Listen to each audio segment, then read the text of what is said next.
Hi అండి, అందరికీ నమస్కారం. అందరూ ఎలా ఉన్నారండి? Welcome to Devi Pramila official YouTube channel. ఈరోజు వీడియోలో రాగి సజ్జలు రెండు ఉపయోగించి ఒక మంచి హెల్దీ టేస్టీ దోశను అయితే చూపిస్తానండి. వాటి కొలతల ప్రకారం అన్నీ కూడా నేను చెప్పినట్టు చేస్తే కనుక చక్కగా టేస్టీ దోశ అయితే మీకు రెడీ అయిపోతుంది.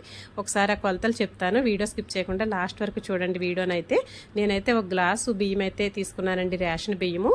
మీ దగ్గర నార్మల్ బియ్యం ఉన్నా, దంపుడు బియ్యం ఉన్నా, ఏదున్నా తీసుకోవచ్చండి. అలాగే నేను తీసుకున్నవి రాగులు. ఈ రాగులతో పాటుగా సజ్జలండి. ఇవి రెండు కూడా ఏంటంటే ప్యాకింగ్ చేసినవి అయితే తీసుకున్నాను. వీటి వల్ల ఏంటంటే మనకి పని తక్కువ అవుతుంది. ఎందుకంటే దోగర కానీ ఇసుక కానీ అలాంటివి ఏమీ ఉండవు. మనకు వర్క్ చేసే ఆడవాళ్ళకైతే కనుక ఇంకా బాగా ఈజీగా ఉంటుంది కదా, అందుకని చెప్పేసి.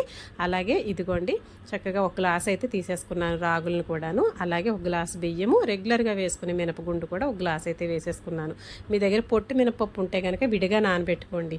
అదైతే మనకి ఏంటంటే కొంచెం విడిగా నానబెట్టుకున్నాక కడిగేసుకున్న తర్వాత మళ్ళీ ఇందులో వేసి రుబ్బుకోవచ్చు. అలాగే ఒక గ్లాసు సజ్జలమాట. వీటిని ఈ నాలుగింటిని కూడా నీట్గా ఇలా వేసేసుకున్న తర్వాత శుభ్రంగా 4-5 సార్లు కడిగేసుకోవాలండి. కుడుతు లాంటిది వస్తుంది కదా, నీట్గా కడిగేసుకున్న తర్వాత ఇలా కడుక్కున్న వాటిని ఒక 7-8 గంటల పాటు ఎంత నానితే అంత బాగా వస్తాయండి దోశలు కానీ, ఇడ్లీలు కానీ, గారెలు కానీ. ఎందుకంటే మనకి పప్పులు ఎక్కువగా మనకి పైన ఫైబర్ ఉంటుంది కదండి, ఆ పొట్టు ఎక్కువ నానడం వల్లే మనకి హెల్త్కి చాలా మంచిది. తర్వాత ఏంటంటే మనకి గుల్లదనం పిండి కూడా ఉరుము అవుతుందండి, అందుకని చెప్పేసి ఇలా నానిన వాటిని గ్రైండర్లో కానీ మిక్సీలో కానీ చక్కగా వేసేసుకోండి. ఒక 7-8 గంటలు నానబెట్టిన తర్వాత రుబ్బితే పిండి అనేది ఇలాగే చక్కగా మెత్తగా, అసలు ఎంత మెత్తగా అంటే అంత చేతికి ఇలా ముట్టుకుంటే మనకి చక్కగా మెత్తటి పిండిలాగా వచ్చేస్తుంది అన్నమాట. ఇదిగోండి ఇలా వస్తుంది. ఇలా చక్కగా రుబ్బుకున్న తర్వాత దీన్ని ఒక 7-8 గంటల సేపు పులవనివ్వండి. నైట్ రుబ్బుకుంటే మార్నింగ్ రుబ్బుకుంటే నైట్ వరకు అలా ఉంచేసామంటే చక్కగా పిండి అనేది ఇలా పులుస్తుందండి. ఇంక తర్వాత ఇందులో మంచి గుడ్ బ్యాక్టీరియా, చక్కగా ఫైబరు అన్నీ కూడా విటమిన్స్ అన్నీ ఇందులోకి వస్తాయి కాబట్టి దీన్ని మనం దోశకి బ్యాటర్కి ఎలా కావాలంటే అలాగే కొంచెం సాల్ట్ కలుపుకొని లూజ్గా కలుపుకొని దోశలు వేసేసుకోవడమే.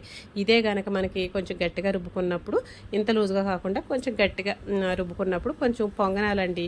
మనకి పొంగనాలు గిన్నెలు ఉంటాయి కదా, అందులో కూడా కాస్త ఉల్లిపాయలు, పచ్చిమిరపకాయ ముక్కలు, కాస్త జీలకర్ర వేసుకొని పొంగనాలు కూడా వేసుకోవచ్చండి ఇదే పిండితోటి. చాలా మంచిది, చాలా హెల్త్ కూడా. సాయంత్రం మాటలు పిల్లలకి కూడా మంచి స్నాక్స్ లాగా ఉపయోగపడుతుందండి, ఆయిల్ లేకుండా పొంగనాల్లో వేస్తే కనుక.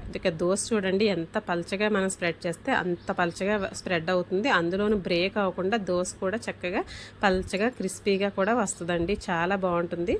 రెగ్యులర్గా వేసుకునే తెల్లటి దోశలు, తెల్లటి ఇడ్లీలు కన్నా కూడాను ఇలాంటివి మనకి పిల్లలకి కానీ పెద్దవాళ్ళకి కానీ తీసుకోవడం చాలా మంచిది కదండి.